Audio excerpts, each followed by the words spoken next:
Guys, welcome to this video guys. Magluto naman ako ngayon guys ng palya na may okra na. Okra at saka palya. Lagyan natin ng itlog at magpreto tayo ng buwad. Mayroon tayong buwad dito guys. Maliit na buwad at saka magic syrup. 'Yon ang sangkap na natin sangkap sa pagluto na ko noon. Yung lutong pangbahay na ito. Lagay tayo ng mantika. Nilagyan natin ng mantika. Painitin. Lagay na natin yung bombay na pula. Para masarap yung napula na bombay kasi mahanghang kaunti. Mekos. Lagyan natin ng bawang.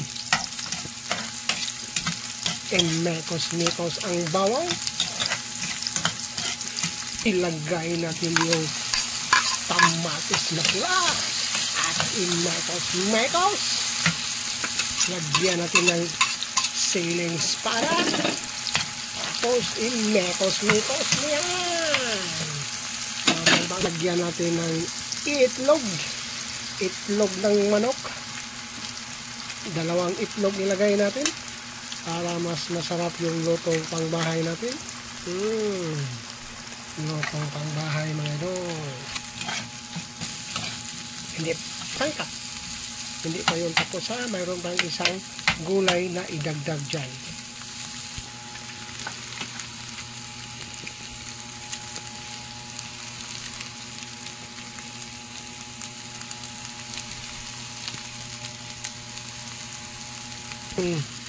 Palya at saka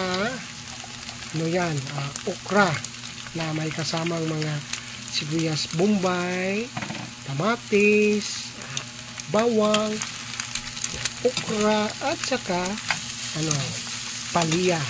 And mekos natin yan para mahalo yung mga sangkap dyan.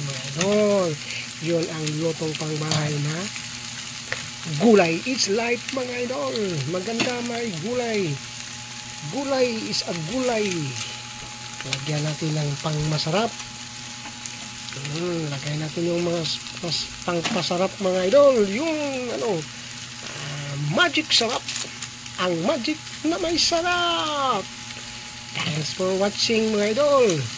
Sa mga luto namin ngayon na palya at saka okra. Ito po ay lutong pangbahay mga idol. Maraming salamat po sa inyo lahat sa pagtingin sa lutong pangbahay mga idol. And see you next time sa mga vlog ko. Ready to eat na mga idol kasi half cook lang po yan mga idol. Maganda i-half cook yung mga gulay. Maraming salamat po sa inyo sa pagtingin sa mga vlog ko. See you next time and God bless po.